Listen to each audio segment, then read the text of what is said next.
Shalom, shalom, Israel. We the brothers at the Revive Trinidad back out here on another Sabbath day to bring out the words of the Most High. Right?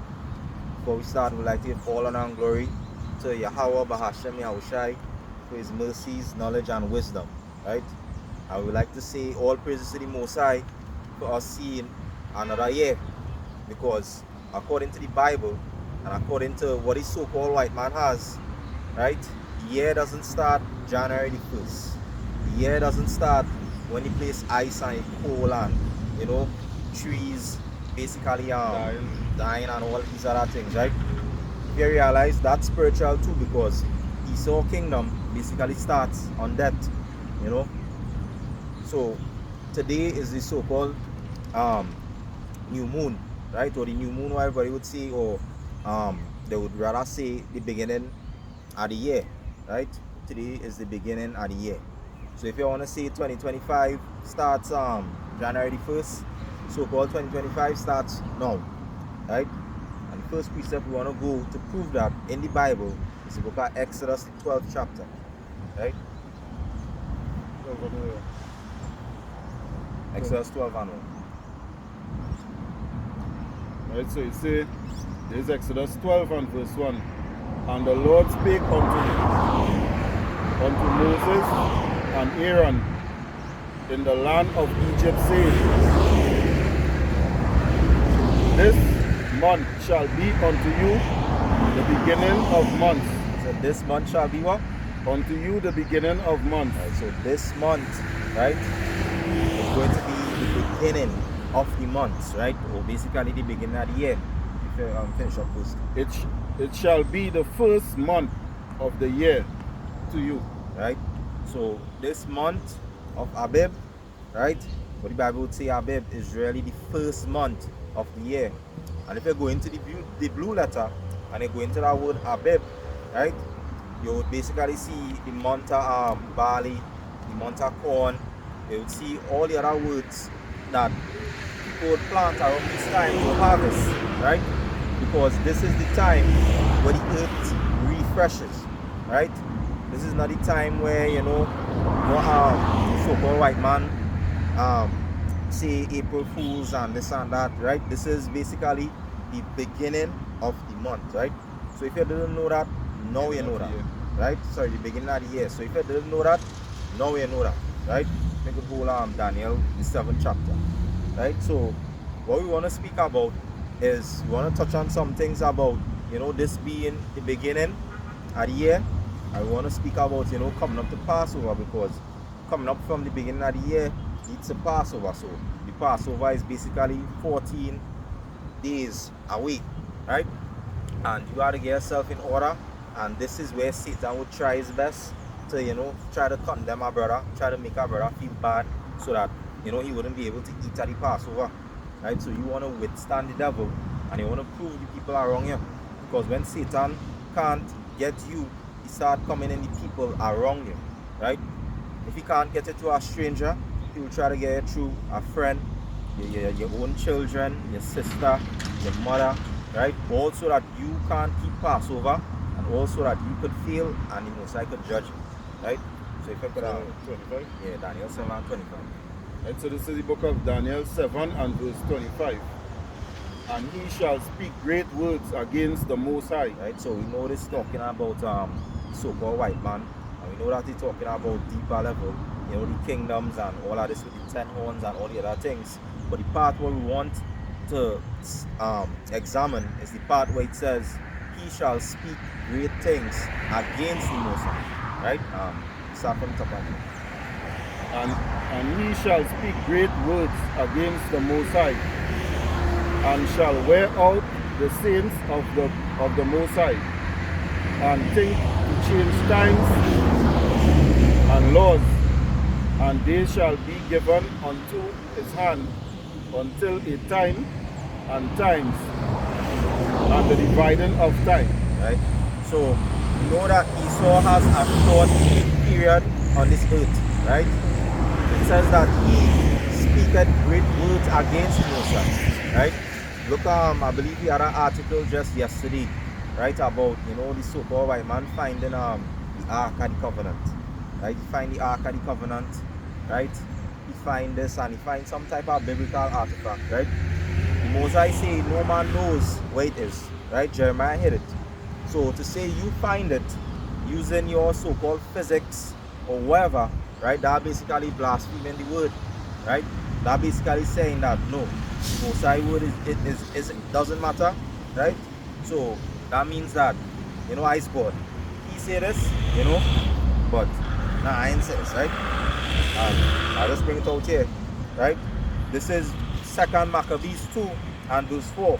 So it says, it was also contained in the same writing, right, that the prophet, being warned of God, commanded the tabernacle and the ark to go with him as he went forth into the mountain where Moses climbed up and saw the heritage of God. So this is the point, right? And when Jeremy came thither, he found a hollow cave wherein he laid the tabernacle and the ark and the altar of incense, and so stopped the door. And some of those that followed him came to mark the way, but they could not find it. Right? Last verse here. When Jeremy perceived, he blamed them, saying, as for that place, it shall be unknown until the time that God gather his people again and receive them unto mercy. Right? So this place wouldn't be revealed until basically the kingdom. Right? So for Esau to say he found it, right? That basically blaspheming the word of the Most High, right? Esau has a crown of blasphemy on his head, right? So this is just to show you that how this man basically blasphemed the words, and he speaks great words against the Most High. And you could just bring back Daniel 7th chapter and part where it says and shall wear out the saints. Daniel 7:25, and he shall speak great words against the Most High, and shall wear out the saints of the Most High. Right, so you see here that so-called white man, you know, wears us out, because a lot of our people is in confusion. You know, a lot of our people studying, well, wait, boy, this is the beginning of the year. Well, it have no truth. You know, this so-called white man says that it have space and all these planets and millions of galaxies out there, and you could travel as far as you want to and you still won't see the Most High and all these other things, right? They'll make up certain lies about man came from monkey and all these other things, and it wears out our people. You know, some of our people are really destroyed because of all the lies that this man speak against the Most High. But we know that he has a short time, and then again, right, coming on to the soon coming of Yahweh Hashem Yahushai, right, all these things will be revealed and all these things will be changed over, right? So don't be that one brother that thinking, well, it has no hope, you know, it has no salvation, you know, that is it, this is the end of the world, you know, I shouldn't fight for anything, right? So don't be like that, brother, right? So what we want to get also is that today is also the new moon, right? And we proclaim to do certain stuff when it's the new moon, right? We're now talking about destruction. Right? So let's go with what the brother now saying, that we will be destroyed for a lack of knowledge, right? This is Hosea 4 and 6. My people are destroyed for a lack of knowledge. Because thou hast rejected knowledge, I will also reject thee, that thou shalt be no priest to me, seeing thou hast forgotten the law of thy God. I will also forget thy children. So see the Most High bring out a good point about you know, the Most High saying that, you know, all people wouldn't be a priest unto him no more, right? So this is because, once again, on a deeper level, you know, we reject knowledge. The truth is there. Scripture say in Revelation, the 1st chapter, blessed is he who readeth. But we know our people, we don't love to read at all. There's a saying that says if you want to hide anything from a so-called black man, you don't hide it in a book. So the so-called truth is there, right? And we have to really and truly, you know, pick up the words of this Bible and read and understand what is really going on, right? Look at all Sirach 43 and verse 7, by time being, right? So once again, we want to get precepts showing that, you know, today is the new moon and what the new moon is about. You know, because a lot of Israel would hear, you know, what is this new moon thing and, you know, what these signs mean and all these other things, right? So if we could bring that out, verse 7. This is Sirach 43 and verse 7. From the moon is the sign of fasting, of feast, a light that decayed in her perfection. Right? The month is called after her increase, increasing, wonderfully in her changing, being an instrument of a armies above, shining in the firmament of heaven. Right, so you see here that the month is called after the moon, right? So the moon or the new moon signifies the beginning of a new month, right? It's not a coincidence, right? The moon basically gets dark every 30 days, right? It's not a coincidence. Every 15 days, right, there's a full moon, right? Or what to say, every 15 days after the dark moon, right? So the moon is the beginning of the month. You know, it has some brothers might say, well, you know, the new moon is the full moon, right? So whenever you see a full moon, you basically have the new moon. But the scripture is saying, right, and I'll read it, right? It says, from the moon is the sign of feast, a light that decreaseth in her perfection. So when the moon is full, it's basically perfect, right? But in order for it to start over to get to that perfect estate, right, it has to start over and get dark, right? So that's why you would hear brothers say the dark moon, right, or they would even say the black moon is the new moon. Because when you think about it, everything started in darkness, right? In the book of Genesis, light was created after, right? All people was in darkness before we was let out of Egypt. Now, right now, we are in a darkness before we even get to the kingdom, right? Look at the book of Sirach 39, and you'll give me the book verse 12, right?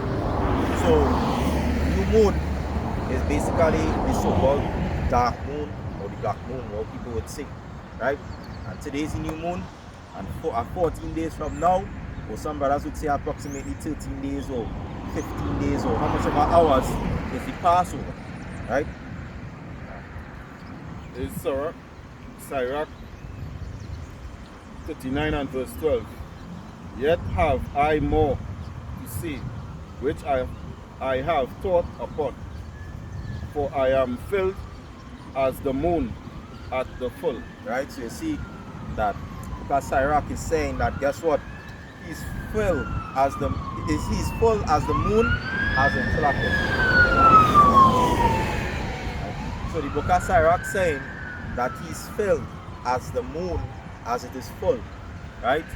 If he was a new moon, he would have said, you know, I am filled as the moon when it is new, right? But it's saying when it is full, right? Because just like, for example, when you came into this truth, everybody was in a high spirit, right? Everybody felt like, yeah, any temptation I could, you know, I could beat up, you know. Any woman who come across me, right? If there's a sister, any man who come across me, I could denounce them in the name of Yahweh B'Hashem Yahushua, right? But after that period of time, enduring in the truth, right? We know that that flame sometimes decrease or it sometimes grow, right? That way we hear certain brothers say, well, you know, I enduring, I feeling low through the spirit and all these other things, right? So we had to start over, right? To basically get to that estate where we was once inflamed, right? So today is the so-called New Year, as what they would say, right? Today is the beginning of the month, right? And today is the new moon. So if you could hold Matthew 16 and verse 9, right?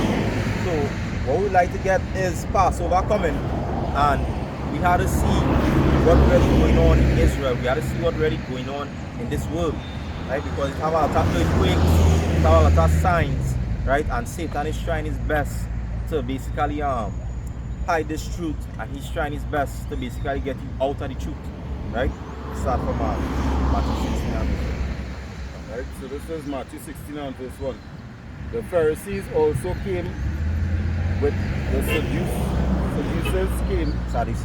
Sadducees came and tempting desired him that he would shew them a sign from heaven. Also, Continue. right.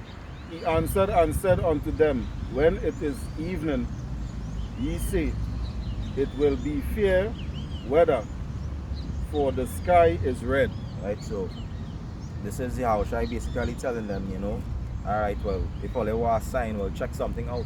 You see, the house I used to tell the Pharisees in other words, you know, hey, check on yourself before or they come and check me.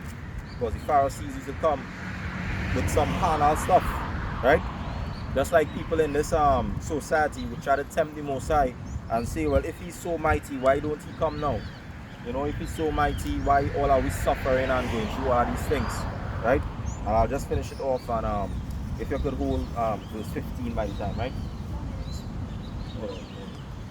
Right? 15, right? So it says, and in the morning it will be foul weather today, for the sky is red, and lowering, O ye hypocrites, ye can discern the face of the sky, but can ye not discern the signs of times? Right? So you have to discern the signs of times, right? So you have to discern when the world getting worse, and when the world getting even more worse, and all of these disasters happening, right? You have to discern, well, all right, here, you know, well, we're probably in this time, we're in this time, and it's obviously to see that right now in this time, we're in the last days, right? But not only that, we want you all to see when Satan is trying to come at you, right? Especially for you to try not to keep this truth. You know, I was recently talking to a sister at time, you know, about, you know, why she not in the truth no more.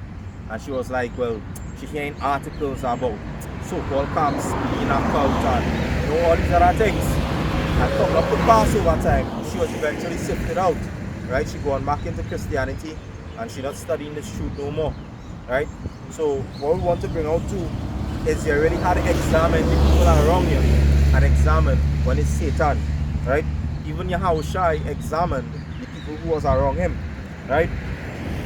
So if you could give Matthew 16. Okay, a flyer. Right. Right. Matthew 16 and verse 15. Right?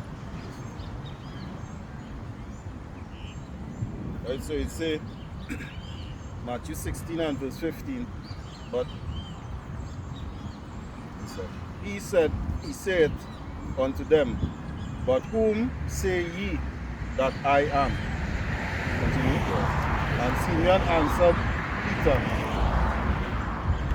And Simeon Peter answered and said, thou art a Mashiach, the Son of the living God. Right, so you see, this is literally Simon Peter basically telling the Lord, you know, who he is, right? So once again, Simon Peter, right, just like the other disciples, right, majority of them was close to Yahushua, right?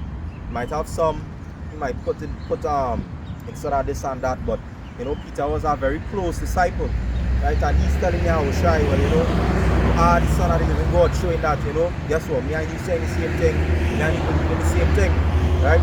But let us see what happened going down to verse 22, right? Jump down to verse 22, right?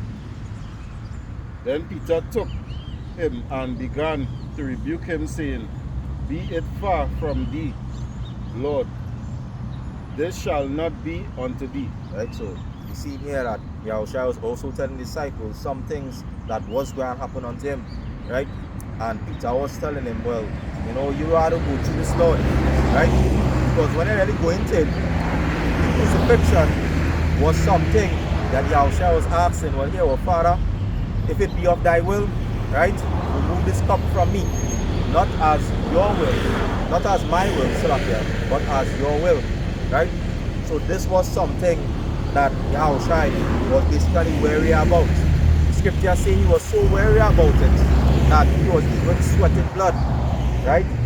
So he could have listened to Peter and he could have said, well, you know what, Peter, right, boy, you know, I don't have to go through this. You know, as the son of the Most High, I don't have to go through this. I could just snap my fingers, XYZ, and in a moment of time, I could just make over something, right? So you ought to see when Satan coming through your friends. So once again, if Satan can't get you through temptation, through a woman, right?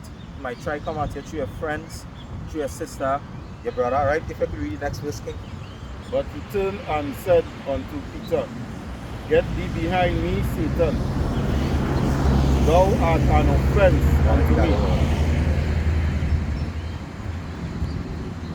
But he turned and said unto Peter, Get thee behind me, Satan. Thou art an offense unto me. For thou servest not the things that be of God, but those that be of men. Right, so you see here that even Yahushua had to rebuke Peter and tell him that, guess what? You know, at the end of the day, I understand what you're saying, you know, but guess what? What you want is of the will of men, not the will of the Most High. So coming up to the Passover, you have to read what is acceptable unto the Most High, right? If you could roll Romans 12 and verse 1. Right? So, right? So once again, right? So like here about that, right? We had certain camera issues, right? Because once again, you know, might have Maxis passing and Breeze passing and all these other things, right? But the last precept we was going to go to was Romans 12 and verse 2, right? Romans 12 and verse 2 about, you know, understanding certain things, because we was just talking about how, you know, Yahushua rebuked his closest friends, right? Which was the disciples, right? So we had to understand that Satan would try to come to us in all types of manner of ways and all types of manner of folly, right? Well, I could bring Romans 12. So this is Romans 12 and verse 2. And be not conformed to this world, but be ye transformed by the renewing of your mind, that ye may prove what is good and acceptable and perfect will of Yahweh. Right, so we are to prove what is acceptable unto God, even a friend, right? So the scripture even says, you know, a lot of people have the zeal, but not according to knowledge. Because you know, a lot of people would like to say that, you know, I just helping this person, or this person helped me, and this and that. But it doesn't mean that you can't defeat them. You see, a lot of people fall short because of, you know, your so-called friends and those close there. Right, look here in even Trinidad and Tobago, right here. You see, you know, on the news, you had a man who killed a man for just $30, right? And I'm sure that was his best friend, because I think on the article you were saying that was his best friend, right? So once again, we had to see through the lies that Satan tries to come towards us, right? And if you could roll Sirach 6 and verse 6, right? So it's most important that coming up to Passover, right, we had to examine ourselves. Coming up to Passover, we had to understand that we had to get out this folly out of our heads, and we had to prove what is acceptable unto the Lord, right? Because it would be nice once again to spread this truth onto somebody, but as you could have seen a little while ago, brother just gave a flyer to somebody and the person saying nah, right? There will come a time where these same people who walk into the side of the road and who just saying nah will say, well, where these brothers, boy? You know, where these brothers and all this thing. But them brothers who were saying that John 3:16, you know, when Jacob trouble come, you wouldn't have YouTube. You wouldn't have all these things that you would find to basically access the prophets. You don't know what's up. Right? So you could bring that out. Right, so this is Sirach 6 and verse 6. Ecclesiastes, right? Be in peace with many, Nevertheless, have but one counselor of 1,000. If thou wouldest get a friend, prove him first, and be not hasty to credit him. Right, so you had to prove what is Satan in your life. You know, not because somebody help you or not because somebody give you this or give you that. Mean there's your friend. You know, a lot of people would go to the so-called white man as our friend because you know they give you this, they give you a house and thing. But when you really check it out, a house is nothing to these men. A house is like $1. You know, to have these men who could just basically buy a whole island, who could buy a whole country. Because these men have billions and billions of dollars. So stop thinking that these men is your friend. Especially people in this shoot. When they come with certain you know, flattering words and you know this brother you know this brother doing this and you know this brother has certain secret sins.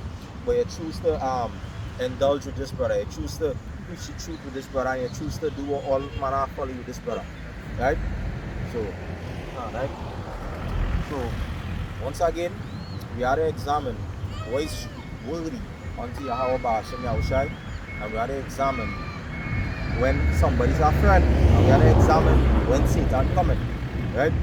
So just gonna get a few more precepts, right? And we will basically wind down. Right? We just go and go to the book of Leviticus 23 and we'll start at verse 7. Right? So let's start here. Right? Because of the Maxis passing. But once again, it's all about keeping the Passover, and it's all about understanding what the Passover is all about, and understanding that 14 days from now is the beginning of the Feast of Unleavened Bread. Right? So this is Leviticus 23 and verse 7. In the first day ye shall have an holy convocation.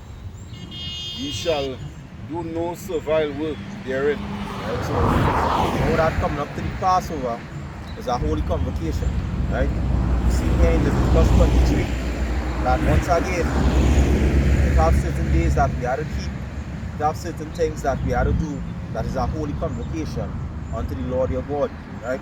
You might see some people saying that, you know, what if I try to gather on Sunday, or what if I try to gather on Wednesday or Friday? Well, once again, every day is a day to worship the Lord. But you see, when it comes to a holy convocation, like you know what we're doing on the Sabbath day, we're going out and teaching and all these other things, a day to really acknowledge is the 7th day, right? So called Saturday, right? And you know, coming to the Passover, the first day, you're not supposed to do any servile work. So now is the time for you to examine or to talk to your boss and say, well, boss man, you know, I need the first day off, I need this day off, right? But ye shall offer an offering made by fire unto the Lord 7 days. In the 7th day is an holy convocation. Ye shall do no servile work therein. Right? So once again, you got to really organize what really going on, especially coming to the Passover. Right? Now we have some rain here coming, right? But that is spiritual Lord. Once again, we was winding down anyway. But what we want to say as we close up, right? We want to say that you have to check yourself coming up to Passover. You have to put things in place from all now. Don't just wait until the day before to ask your boss, well, April the 11th sundown, I need that off, right? Or April the 12th, I need that off, right? You see, at the end of the day, when the Messiah comes back, he is going to judge everybody according to their works, right? So the Messiah seeing how hard he trying to keep these feast days.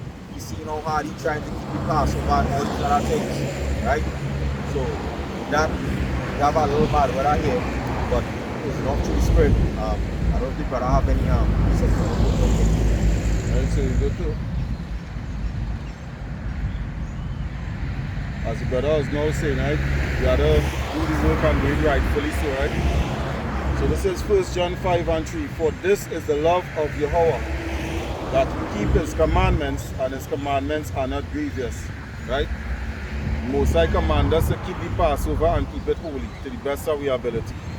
So there is no buying, no selling, those form of survival work, must keep the Passover to the best of our ability, right? So we have an opportunity from now to keep purging out the leaven that is within us, right? There is no purging out leaven on the, like 2 seconds before the Passover start. You're now trying to get these things out. That don't make no sense, right? So with that, we say Shalom Israel. Keep enduring and keep striving towards being perfect in this truth. Shalom. Shalom Israel.